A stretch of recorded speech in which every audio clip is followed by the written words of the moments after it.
See you in a sec.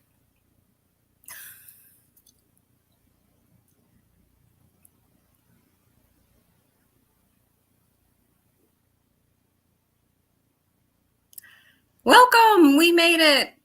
Yeah. Trying to do two things at once may not be a good idea for me. Hi, I'm Susan McConnell, your LinkedIn for the Reserved Champion. And every week I host this conversation to lighten up, or actually light up, my network with actionable ways to improve their business, their lives, and generally just have a great community. And it's been really fun so that we can all be fabulous today and not do as many things as I tried to do this morning. So I usually give a LinkedIn tip before I begin, but I'm just going to introduce Beth. Beth is the CEO of her own company, Beth Granger Consulting and Intrepid Social.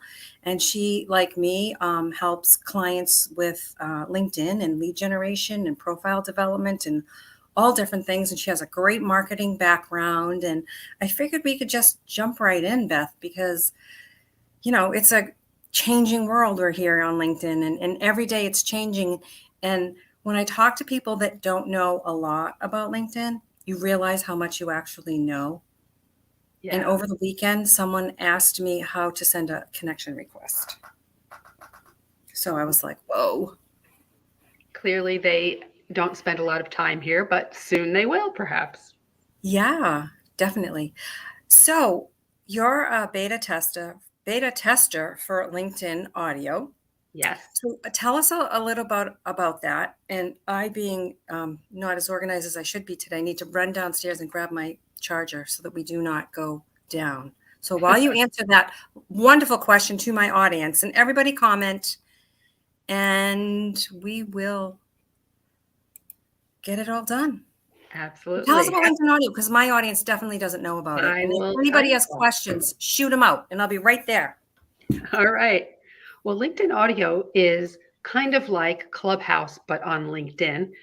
If you've heard of Clubhouse, I don't know who's here with us, but it is a conversation, a live conversation, kind of like what we're doing here, but it can be a group of people and there's no video yet. And it's really a lot of fun. And anybody can join an audio conversation. Only the beta testers can host them right now. And you can join from your phone or your computer. And beta testers are experimenting. They're having conversations about every possible topic you can think of. One of the things I experimented with was doing a LinkedIn Live interview, so a conversation like this one, and then having everybody come over to LinkedIn Audio for the Q&A portion. So it's a wonderful new feature, and we have to give it a little time and realize that it's very new, and they're working on the things that the beta testers the feedback that the beta testers are providing back to the product managers to make it even better. Yeah, it's great. I mean, it's obviously very much like Clubhouse, which I get so many notifications and I just don't have time. Like I spend my time in LinkedIn just like you do. So to jump over to another media. And for me, I think that the LinkedIn audio is going to be a real big boost for groups. I think groups would be able to use that and get all their members in on an audio. It was just my idea. Yes. What are your thoughts? Yes, and by default, all audio events are public. So it's not like you could do an audio event just for a group. Right. But it still is a great thing to do, to grab people from your group and have a conversation about whatever your topic is. Yeah, absolutely. Yeah. And then maybe get other people to join your group. So that's a great idea too. And Laurel had a great comment. Let me show this to you. She said, it's true. A lot of people don't know the basics and if it really can help them finding a job or promoting their business. And it is true. Not as many people spend as much time as you and I do on LinkedIn. And like I said, you don't realize what you don't know. And I literally taught someone how to send a connection request because she didn't even understand the difference between follow and connecting. Yeah. So maybe we want to share that right here in case there are people who don't know. Go right ahead. So you discuss what follow and connecting is. So connecting is what you're more probably more aware of on LinkedIn. It's where one person sends an invitation to connect, the other person says, yes, you're connected on LinkedIn. You can also follow people. And what that means is you're not connected. You can't see their network or their connections, but you can see their content and be notified about the content that they share and their activity on LinkedIn. So I always use the example of, I don't know if she's on here, but if Oprah Winfrey is on LinkedIn, I'm probably, if I sent her a request, she probably wouldn't accept it. She doesn't know me, but maybe I would like her content, so I would follow her. Plus now with creator mode, people who have creator mode turned on, the button on their profile by default is follow. Right. And that, again, when I'm teaching people is confusing because when they look, they go, well, it says follow. And I say, well, you just have to feel like it's reversed. Like if you wanted to follow someone, you go down there and you can connect. Or if you want to connect, but you really want to follow, you can do it. It's under like that see more on the right. So you got to look there to do that. And that's very good. And creator mode in and of itself is confusing because I remember, and I may be wrong on this, and I bet you would know the answer better than I. In the beginning, when creator mode first came out, were people that had it the only ones that could do the little cover video behind your picture, or could you always do that? I'm not sure. I think it was separate, but I'm not really sure. It's a good question. Yeah, I don't know. I could be misunderstanding it, but I always thought it was attached to it. I thought you had to have creator mode to have the video. But what I did realize is that you can now do that 30-second video separate if it was ever together. And now, and they changed the name of it. Not sure why. Not sure the name even matters, but it used to be called cover story, and now it's called profile video. Oh, so maybe. And I think profile video is a better name for it, actually. It's more clear what it is. Cover story, what is that? Right. So for people that are new, what the profile video is you get to have 30 seconds to have someone hear your voice and see you in video for 30 seconds behind your profile picture. And it's great because it's just another way for people to get to know you and for you to talk about, what you do and how you can help people. What you need to know is you have to do it on your phone to do the video. I think if you can upload slides, I haven't tried that lately. I've seen some people that have slideshows. There's all kinds of things you can do. You have to upload it from your phone, but you can create it anywhere. Mine, I did the recording in Zoom. Then I brought it into Canva to add text and graphics. And then I brought it into Capwing to add captions. And then I sent it to my phone. Oh my, that sounds like I'm gonna have to write that process down. I love it. Hey, you have a great question here. Someone said, I heard different advice about creator mode pros and cons, and Laurel and Meg asked about creator mode. Sure. And hi, Laura. Hi, Meg. Great to see you here. I know both of you. So. Oh, yay. Thanks for coming, you guys. Glad to have you. So creator mode, pros and cons. The way I look at it is if you're looking to grow your network, keep the regular mode. If you're looking to grow an audience, turn on creator mode. Or if you want immediate access to LinkedIn Live and newsletters, if that's important to you, when you turn on creator mode, you get that right away. Right. So you have to have creator mode to have LinkedIn Live, and you have to have it for LinkedIn newsletters. But you can turn it off and still have live, because I have that. I turned mine off. Okay. So that was a question a lot of people had, and I didn't know the answer to it. So I'm glad to see that. I just came up with it only because when you said that, it dawned on me. I had mine. I don't feel as though like I'm a marketing person. I do posts but I am not like a long form content, and I'm not sure I'd ever be a newsletter candidate. I mean, who knows? But I think that's the difference there is that, like, I think if you're someone that's creator as and you like to do writing and newsletters and things like that, I think creator mode's great. But I think it does matter how many followers you have. If you only have like a couple hundred, I tell people not to do it and to just people don't know, right? If you have the follow button, not everyone knows how to connect with you if they'd rather connect. So if you do have creator mode on, it's good to check your followers frequently. And if there's someone there that's following you that you would rather be connected to, send them a connection invite. Correct. Just as you can check out the people that visit your profile that may not connect with you and only are visiting. So that's another great tool, is because someone's checked you out for a reason. And I typically will send someone either, a connection request, or if it's someone that's a first connection, say, hey, you came back to my profile, what brought you back? It's a great way to start a conversation when someone, Yes. there's just, you don't just have to connect with people. There are so many ways to engage on LinkedIn. And I think a lot of people don't know that, one, you don't have to spend your entire day on LinkedIn to get stuff done, right? Sometimes it doesn't feel that way for us, but Right. for other people, if you really go, this is my strategy, this is what I'm going to do, and you want to grow your following, or you want people to come to you, there's a strategy for that. And it doesn't take a ton of time. It just takes a daily effort. I think that's the key thing, because some people come to the platform and they're not sure what to do, and they just sort of look at the feed or click around. But if you know the activities you're going to do each time that you log in, you can do them and then get on with your day.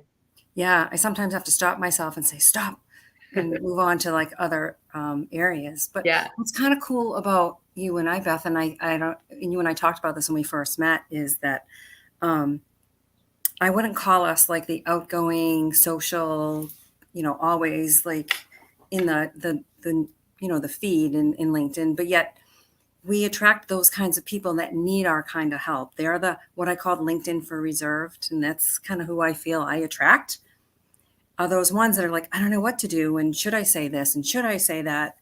And, I take it from a sales background. I've been in sales for, well over 25 years. I hate to say 25 plus, but that's the position that I take it from. And you're very, very similar. We kind of get those people. You don't have to be, out there posting your entire life to be successful. Everybody's strategy can be different and still yet work. So, yeah. What is your thought on that? Yeah. I mean, it really depends on what your goal is and how you're using LinkedIn. Some people use it just for research. For instance, people who are, I don't know if we have a global audience, but people in the United States, if you're a financial planner, you're very limited to what you can do on LinkedIn. So sometimes they'll just do it for research or to engage with the content of others, but it may be too problematic to share content on their own. Some people use it just for networking, to see who their connections know, figure out who they know, things like that. And then, of course, there are people who share their thoughts and expertise by using content. Right. There's different strategies for everyone. And then that's funny, because that's usually what I ask people when I first meet them. I'm like, what's your strategy, or what do you use it for? And they're like, well, I don't need anything. I go, I didn't ask you if you needed anything. I just asked what you use it for. I'm very curious, because it helps me help my people. It's not everybody has to, do business with me or have me help them, but yet I love my community, and there's so many people that I help, and you obviously do the same thing. And so this is my business partner. He asked, what's the average time do you think we should be on LinkedIn? I say an hour a day to some of my clients, and it's a function of what you're using it for. If you're using it for, you want inbound and outbound, you're going to have to spend more time. If you want outbound, you spend less time, and inbound, I think, is still a long-term play. What do you think, Beth? So I don't know if it was, not that it was a gimmick, but I came up with what I call my 10 minutes a day program. Yes. So there are things that I think you should do every day, especially if you have the free version, right? Like look at who viewed your profile, things like that. So they're sort of those maintenance, do them all the time things. And then there are days where you may want to spend more time, where you're doing a lot of research, where you're sharing content, where you're engaging with people. And that doesn't have to be every day, depending, like we talked about a minute ago, it really depends on what your goal is. And when you see success, you'll want to spend more time because you've seen success. Yeah, it's the truth. Like I said, it's different for everybody. And, like a sales team or salespeople, they're definitely usually on, looking at the different people and trying to figure out who they're going to contact. And they don't typically sometimes even connect with them on LinkedIn. They typically might even go a different route, or have it be a piece of the sales process as opposed to the only thing in the sales process. You know what? I have a good one for you that I didn't really ask you about before we talk, but I think you may be able to have a little bit more insight on this than I do.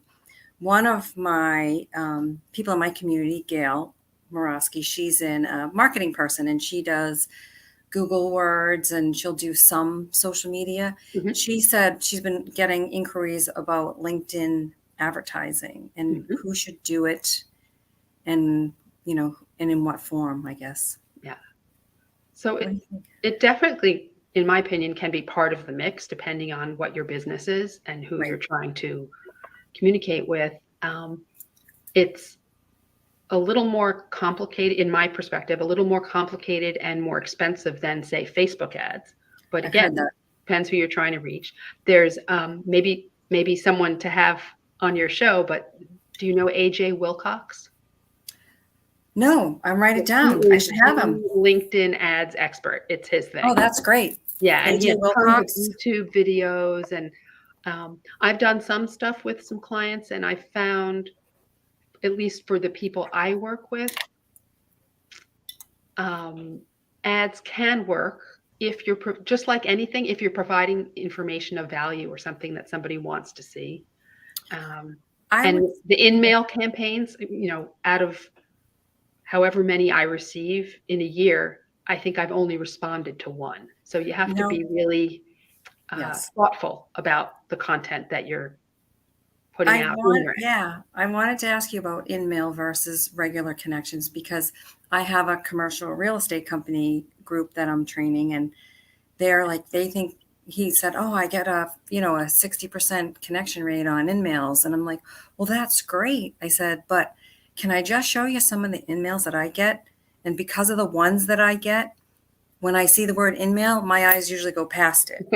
And I don't know, like, if there's any sort of metrics on that. And he said he's getting good response. I said, but your strategy has to be, if you're going to do it, it sounds like you're doing it pretty well. I said, but you got to do both because a lot of people feel like you and I do about in-mail, I Yeah. think. Yeah. I mean, Everybody out there in the audience, what do you guys think about yeah, in-mail? I'd be curious. Yeah. I mean, do you feel the same way as I do? Is it has to be a good one to, yep. and Because what's they're like a cold call if they're not. And right. who likes It's cold calls?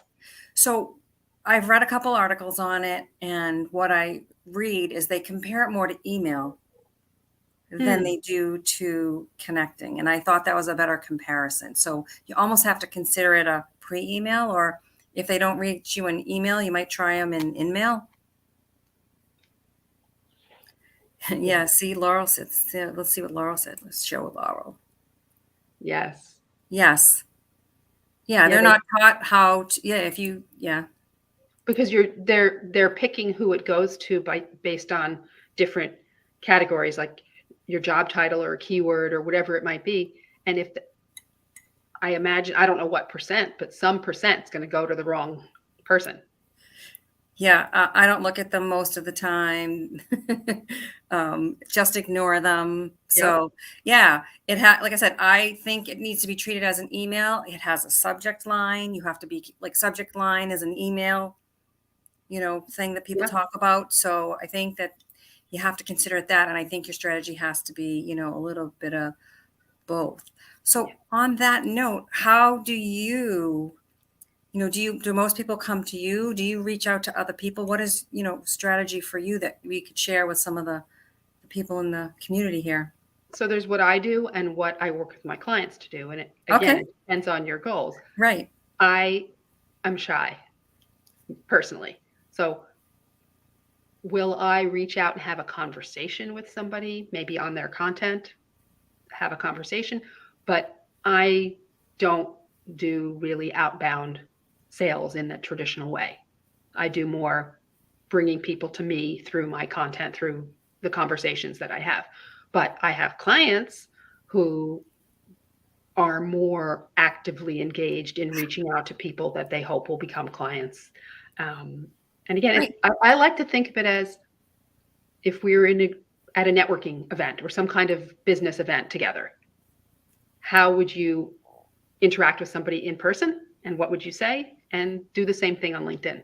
If you wouldn't immediately go up to somebody push your business card in their face and try to sell them something, don't do it on LinkedIn.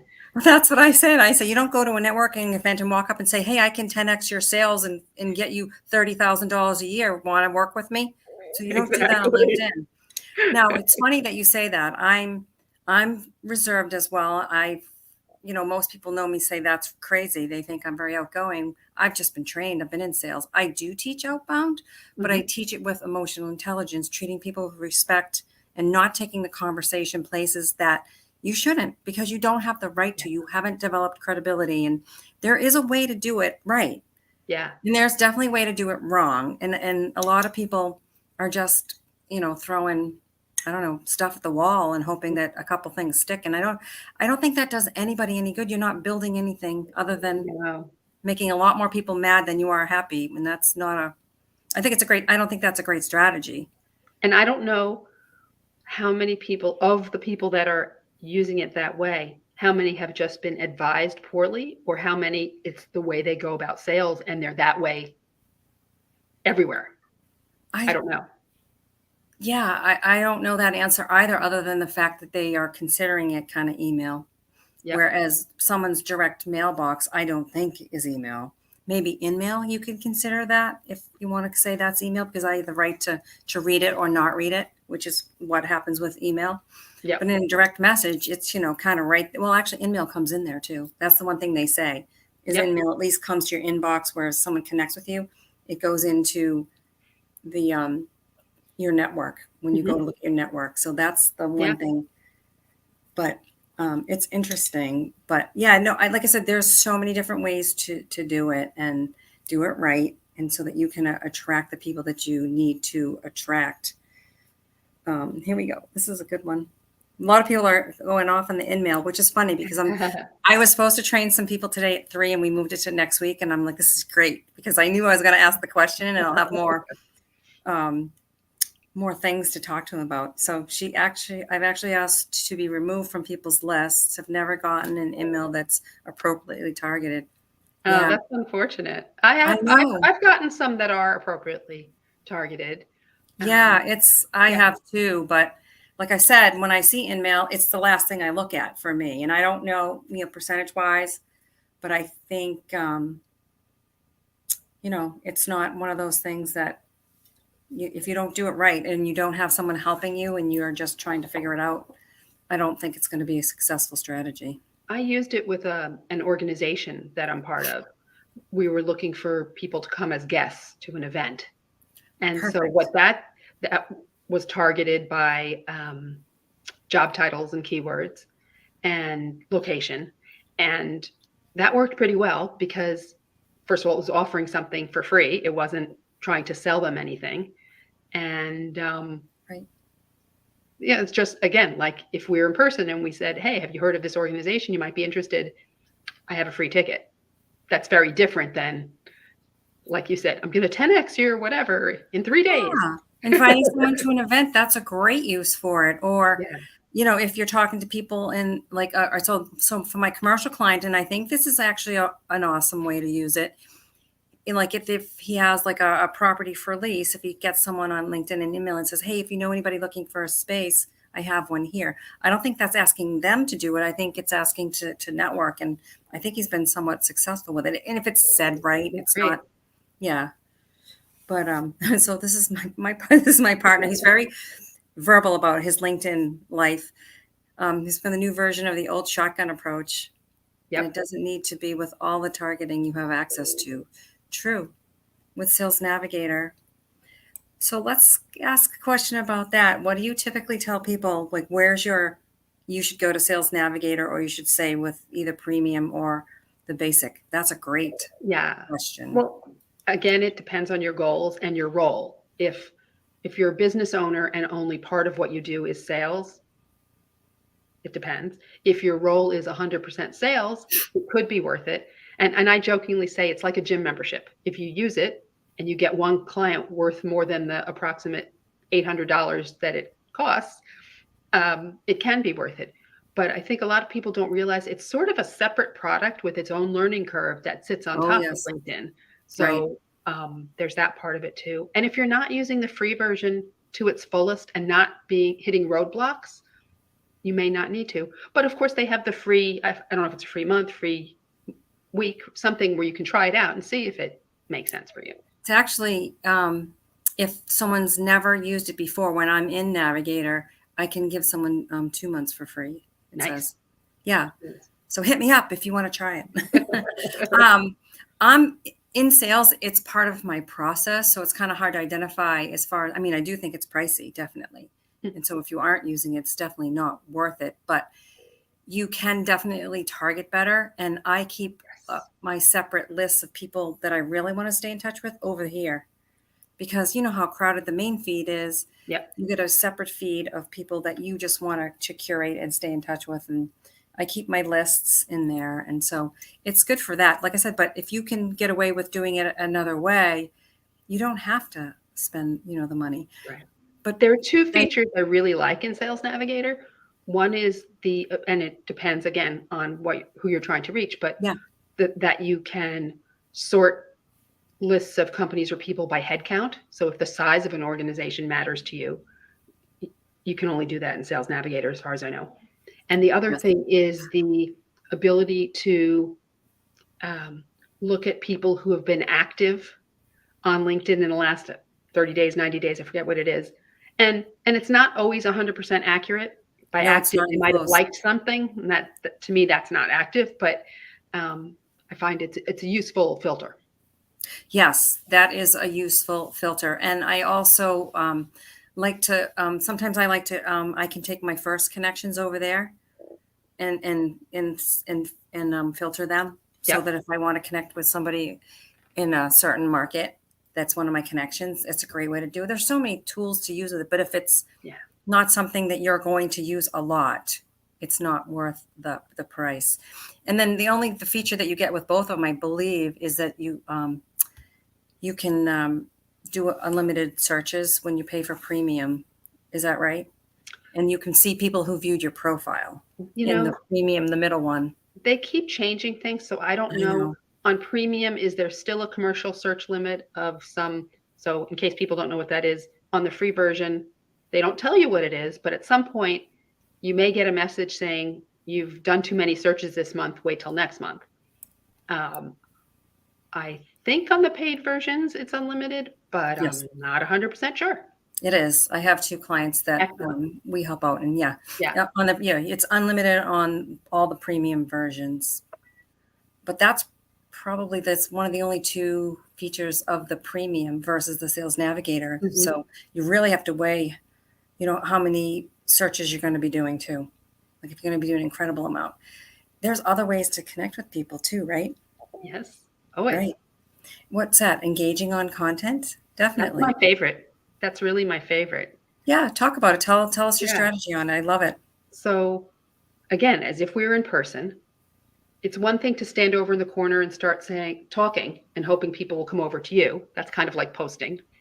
But if people are already having a conversation and you join that conversation, to me, that's the equivalent of engaging with somebody else's content. So seeing what they're sharing and joining the conversation by commenting, saying something. And my favorite thing, especially if it's somebody you don't know yet, ask a question. Because if somebody asks you a question on your content, what are you going to do?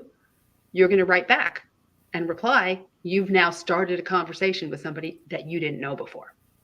And it's warm. It's a warm conversation. If you go to someone's content and you see someone comments on that, and then you comment on that, and then you say, hey, I liked your comment on, that particular post. Like, I think we have, we're in alignment. We should connect. And they'll know that, you know what I mean? They'll see it. So that's like the real networking event approach, I guess, is what warm connecting. And that's what I call it as well. And it's definitely a much less outbound sort of pressured way of, high sales process. So it's great. I love it. I love doing it. And you meet some great people. Mm-hmm. Yeah. So what's your posting strategy? Let's go into a little bit of that. Again, there's mine and there's what I talk to my clients about. Yeah. Mine is very sort of organic, and if I wake up with something I want to share, I share it. Of course, when I'm promoting events or things that I'm involved in, that's time bound. But what I like to talk to my clients about, some people are very regimented. They want a calendar. They know what they're sharing when, and that's fine. You can do it that way. And other people are do it more like I do it, where when they have something worthwhile, they see something they want to share, that's when they do it. And both work. Right. You What do don't you do? have to be posting several times a day. You have to just be relevant, be interesting. And I just find that a lot of people are just resharing articles and things. And I don't, yes, thank you. And I don't think Right. that's a great strategy, because then they turn and they'll tell me, well, LinkedIn doesn't work. Nobody's liking my stuff. And I'm just like, well, there's a couple things wrong with that. One, everybody can find that article everywhere. And two, LinkedIn doesn't like links. And so if you take someone off of LinkedIn, they're not going to show it to as many people. You know, it's funny. They say that's not the case, but we all observe that it is. But Right. um, and I like to say, occasionally I will share an article or something that I read somewhere, but I'll always add value. I'll share what I liked about it, or what I have, what it brought up for me. Um, and there's also the whole thing of frequency.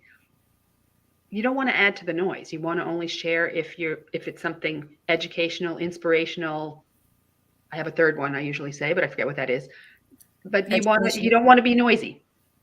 Well, because it is noisy. And that's definitely happened in the last, I don't know, so 2 or 3 years since it has definitely been. And what I also have noticed is there are a lot more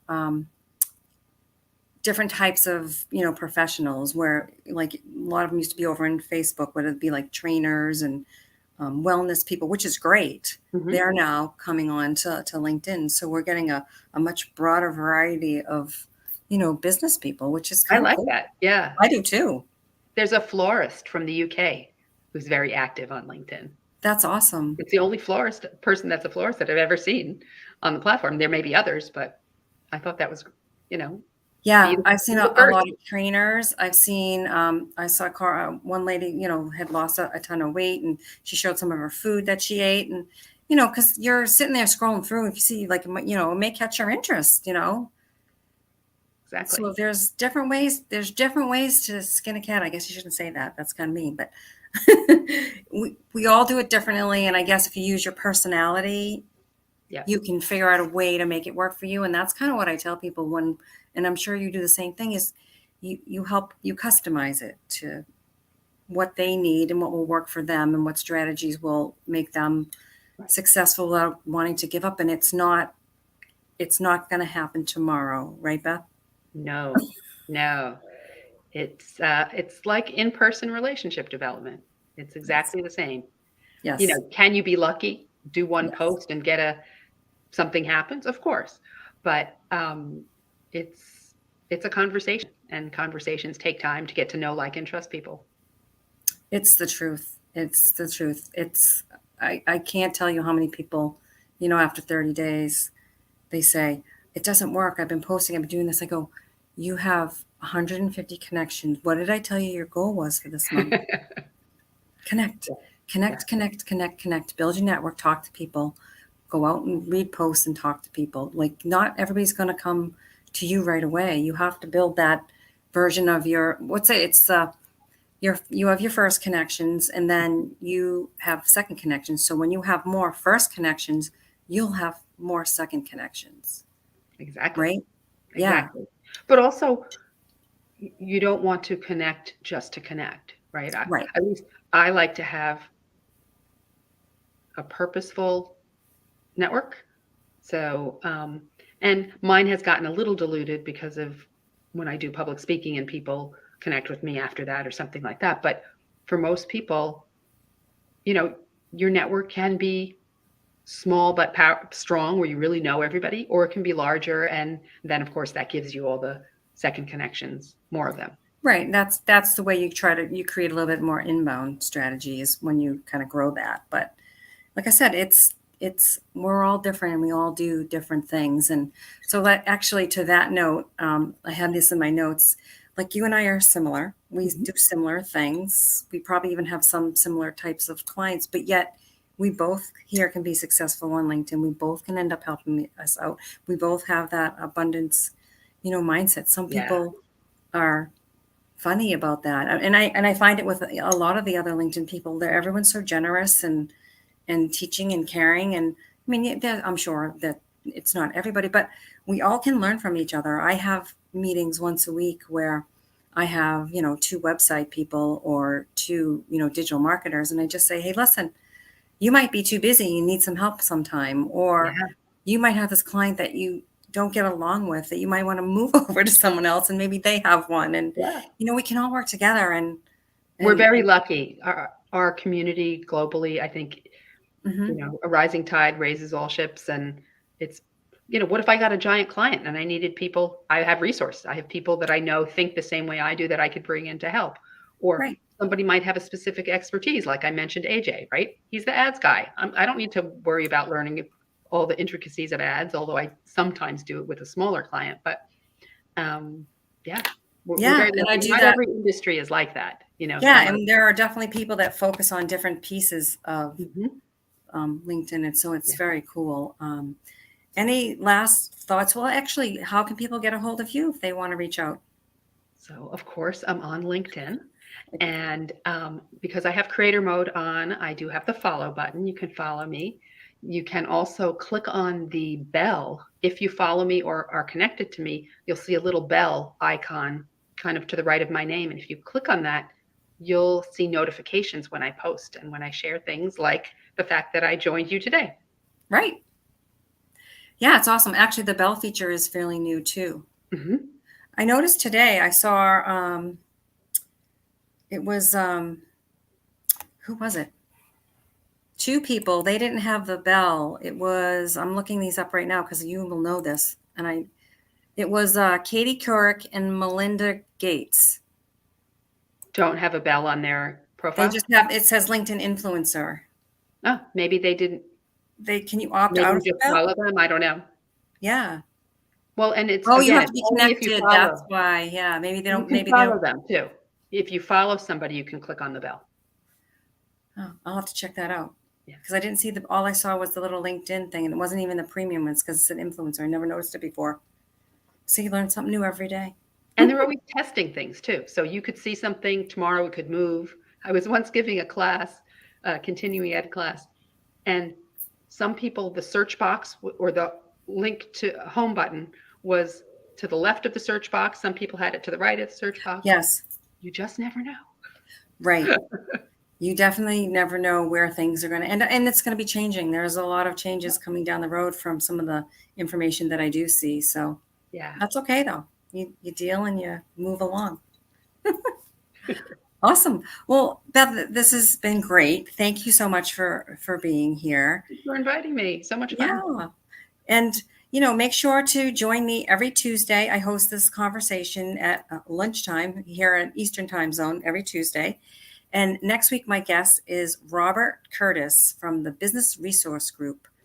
He has tax credits that a lot of people don't apply for that they can get some money back. That it sounds like it's for one market, but it's really can be applied to a lot of different businesses. So if you're looking to get back some money on taxes, come back next week. Thanks, everybody. Have a great day.